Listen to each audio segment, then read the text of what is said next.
नमस्कार दोस्तों, फिर से एक बार आपका स्वागत है फंडामेंटल क्लासेस में। पूरी फंडामेंटल टीम आपका स्वागत करती है बरेली संजय नगर।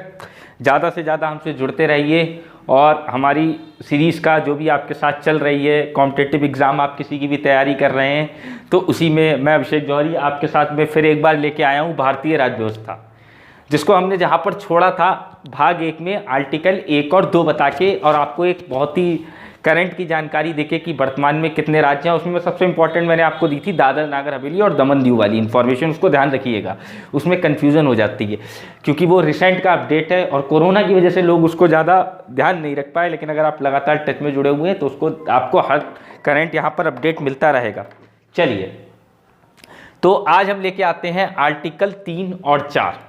अगर इसको आपको पहले मेरे आर्टिकल और 1 तो देखने तो इससे पहली वाली वीडियो में जाइए तो भाग 1 की जहाँ से मैंने स्टार्टिंग करी है वहाँ पर आपको समझ में आ जाएंगे। तो देखिए आर्टिकल 3, थोड़ा सा मैं जो इस वीडियो को देख रहे हैं जिन्होंने हमारी वीडियो भाग 1 की आर्टिकल 1 से 2 नहीं देखी है उनको मैं एक लाइन में बता दूं। आर्टिकल 1 ये कहता है कि भारत राज्यों का संघ होगा और आर्टिकल 2 ये कहता है कि किसी भी नए राज्य का गठन, उसकी सीमा परिवर्तन या नाम परिवर्तन करने की शक्ति सिर्फ किसके पास है? संसद के पास। तो आइए दोस्तों देखते हैं कि आर्टिकल 3 क्या कहता है। देखिए आर्टिकल 2 में जैसे मैंने बताया कि राज्य का गठन, सीमा परिवर्तन या नाम परिवर्तन कौन कर सकता है? संसद। अब आर्टिकल 3 में ये बताया गई है प्रक्रिया कि आप ये करेगी तो संसद कैसे ये काम करेगी। यहीं से आपका क्वेश्चन आएगा, ये मोस्ट इंपॉर्टेंट है। मोस्ट इस पूरे पार्ट में अगर आप पढ़ रहे हो और आपको अगर भाग 1 में आर्टिकल 3 आपको नहीं पता है, क्वेश्चन आपका 99.9% इसी आर्टिकल से रिलेटेड रहने वाला है। तो इसको बहुत ध्यान से देखिए। आर्टिकल 3 ये बताता है कि कैसे हम नया राज्य बनाएंगे और संसद के पास प्रक्रिया है नया राज्य बनाने की। देखिए आर्टिकल 3, देखिए आप नया राज्य कैसे बना सकते हैं। देखिए आपका कोई राज्य है तो संसद क्या कर सकती है, आपका मतलब कोई भी ये लैंड है, कैसे कैसे आप नया राज्य बना सकते हैं, इसमें से कोई हिस्सा काट के ये आपका नया राज्य बन गया। जैसे आपने देखा फॉर एग्जाम्पल ये पूरा एमपी था, हमने इतना हिस्सा काट के क्या बना दिया? उत्तराखंड, उत्तरांचल, यूके, ये पूरा। तो जैसे कि आप समझ सकते हैं यूपी तो ये यूके बन गया। ऐसे ही एमपी था तो कट के क्या बन गया? छत्तीसगढ़। ऐसे ही बिहार था तो कट के क्या बन गया? झारखंड। आंध्र प्रदेश था, कट के क्या बन गया? तेलंगाना। तो आप कैसे बना सकते हैं? किसी राज्य का हिस्सा काट के। या आप कैसे बना सकते हैं? 2 राज्य अलग अलग हैं, दोनों का विलय कर दीजिए और पूरा एक राज्य बन जाएगा। कैसे बन सकता है? दोनों राज्यों का विलय, मतलब दोनों को आप एक ही में मिला दीजिए। क्या कर दीजिए? दोनों राज्यों को, ये आपका स्टेट S1 था, ये स्टेट S2 बन गया। ऐसे ही ये S1 S2 थे, आपने सिंगल स्टेट S3 बना दिया S1 S2 को। तो कैसे कैसे बना सकते हैं? किसी एक राज्य के हिस्से को अलग करके, 2 राज्यों का विलय करके, या आप क्या कर सकते हो? किसी राज्य के थोड़े थोड़े टुकड़े ले सकते हो। जैसे मान लीजिए ये 2 राज्य हैं, आपने इसका कुछ टुकड़ा ले लिया, ये राज्य है इसका कुछ टुकड़ा ले लिया, दोनों टुकड़े लेके आपने एक ये नया राज्य बना दिया। तो ऐसे भी आप नया राज्य बना सकते हैं। तो ये सारे तरीके हैं जो मैथ से रिलेट करके मैं आपको पढ़ा रहा हूँ, तो आपको अच्छी तरीके से समझ में आ जाएगा कैसे कैसे नया राज्य बनता है। आपका कोई स्टेट है, आप उसका कोई भूखंड अलग कर दो, या 2 राज्यों की सीमा जहाँ पर लग रही हो वो भूखंड मिला दो, आपका एक राज्य बन जाएगा।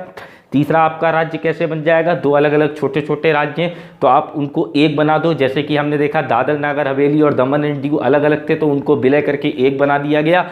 या आपका देखा आपने जम्मू कश्मीर था तो उसके 2 हिस्से कर दिए गए, जम्मू कश्मीर अलग कर दिया गया, लद्दाख अलग कर दिया गया। तो आप इस प्रक्रिया से जो है वो नए राज्य बन सकते हैं। तो आप सबसे मेन इंपॉर्टेंट है संसद ये काम करेगी कैसे, यहीं से आपका क्वेश्चन आना है, यहीं से आपका क्वेश्चन आना है और यहीं से आपका क्वेश्चन आना है। ये चीज़ आपको बहुत ध्यान रखनी है। जब आप करेंगे तो यहीं से आपका क्वेश्चन आना है, संसद करेगी ये काम कैसे। तो देखिए जैसे हम लोग सब लोग जानते हैं, जब कोई भी नई चीज़, कोई भी नया कानून बनता है तो एक बिल संसद में लाया जाता है।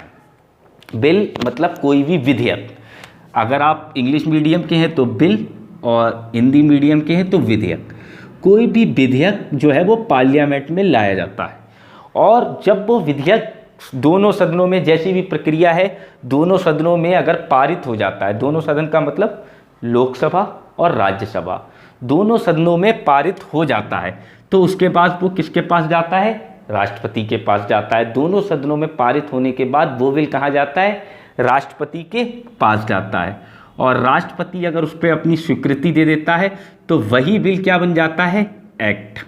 क्या बन जाता है? एक्ट, अधिनियम, कानून, और वो लागू हो जाता है। तो इसका मतलब कोई भी नई चीज़ बनाने के लिए सबसे पहले हमको क्या लाना पड़ेगा? एक बिल लाना पड़ेगा, और वो बिल सदनों में पास होने के पास उस पर राष्ट्रपति की स्वीकृति आएगी, और राष्ट्रपति अगर उस पर अपनी स्वीकृति दे देगा तब वो क्या बन जाएगा? अधिनियम, एक्ट। तो ऐसा ही कुछ यहाँ पर होता है। जब कोई नया राज्य बनता है तो सबसे पहले एक बिल आता है संसद में। संसद का मतलब लोकसभा और राज्यसभा में वो बिल आता है। तो अब यहाँ पर ये क्वेश्चन आता है कि वो बिल आया पार्लियामेंट में, उस बिल आता है तो वो कैसे पारित होना चाहिए? तो देखिए, आपको क्या ध्यान रखना चाहिए, वो संसद के दोनों सदनों में साधारण बहुमत, दो तरीके का बहुमत होता है, एक स्पेशल मेजॉरिटी और एक सिंपल मेजॉरिटी। जब आप संविधान संशोधन में आपको पढ़ा रहा हूँ आर्टिकल 368, तब इसके बारे में विस्तृत रूप से मैं चर्चा करूँगा डेफिनेटली। लेकिन यहाँ पर आप समझिए कि जो वो बिल आएगा वो साधारण बहुमत से दोनों सदनों में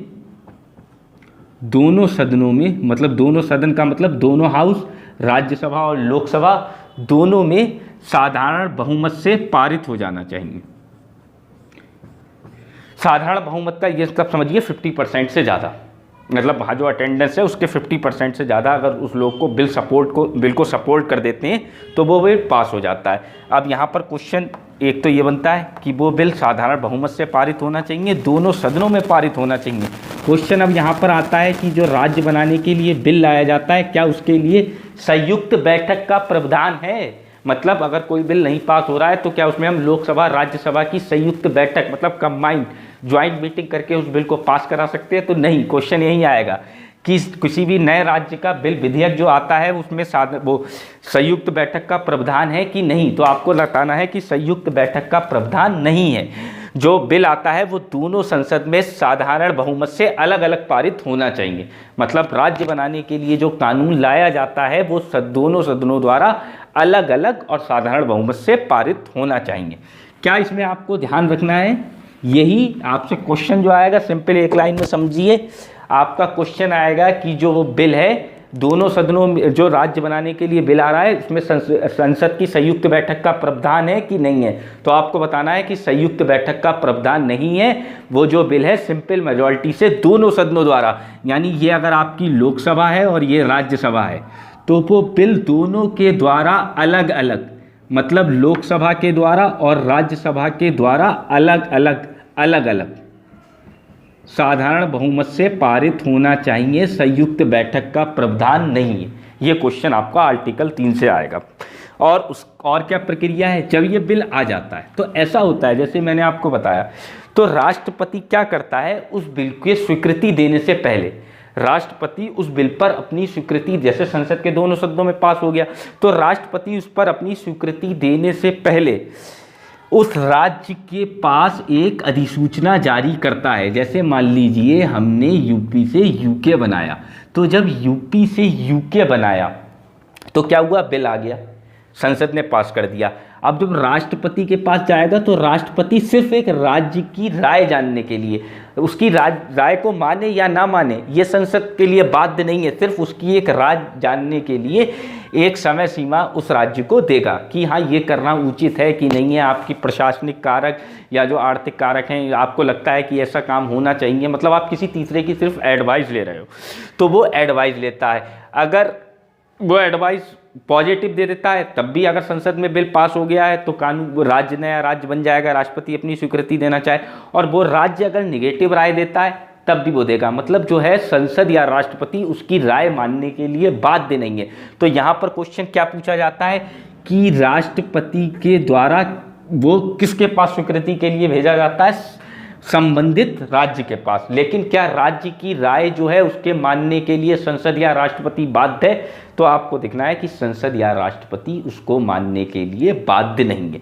तो आर्टिकल 3 में यही पूरी प्रक्रिया बताई गई है कि मैंने क्या बताया कि एक बिल आएगा, शॉर्ट में मैं रिवाइज कर रहा हूँ, बिल आएगा, वो दोनों हाउसेस में, लोकसभा में और राज्यसभा में अलग अलग सिंपल मेजॉरिटी से पारित होना चाहिए। संयुक्त बैठक का प्रावधान नहीं है। राष्ट्रपति की स्वीकृति से पहले वो संबंधित राज्य की राय जानने के लिए उसके पास भेजा जाएगा, लेकिन वो राष्ट्रपति या संसद उस राय को मानने के लिए बाध्य नहीं है।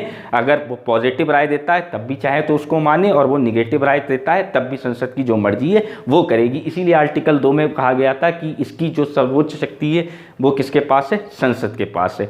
तो ये जो था आपका आर्टिकल 3 कहता है।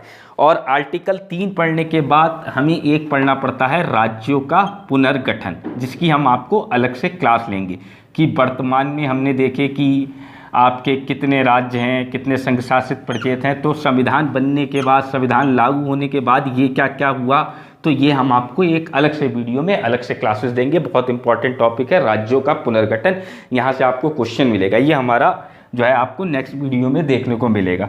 बस हम भाग में अब बात करते हैं आर्टिकल 4 की। आर्टिकल 4 से कुछ नहीं पूछा जाता है, बस आपको ये ध्यान रखना है कि ये जो संसद में विधेयक लाया जा रहा है या जो भी ये संशोधन किया जा रहा है वो आर्टिकल 367 के अकॉर्डिंग नहीं माना जाता है। आर्टिकल ये जो 367 से संबंधित नहीं है, आर्टिकल 367 से संबंधित नहीं है। मतलब ये जो संशोधन है इसको संविधान संशोधन नहीं कहते हैं। आप आर्टिकल 4 में इतना ध्यान रखिए, किसी नए राज्य को बनाने के लिए कोई बिल लाया जाता है तो वो क्या आर्टिकल 367 के हिसाब से संविधान संशोधन है? तो आपको ये ध्यान रखना है कि वो आर्टिकल 367 के हिसाब से संविधान संशोधन नहीं है। और इसमें जो सबसे इंपॉर्टेंट चीज़ बचती है राज्यों का पुनर्गठन, वो छोटी सी वीडियो है, मैं आपके लिए लेके आऊँगा नेक्स्ट क्लास में। थैंक यू, खुश रहिए, गुड नाइट एवरीबॉडी, और अच्छा लगे तो लाइक और शेयर कीजिए।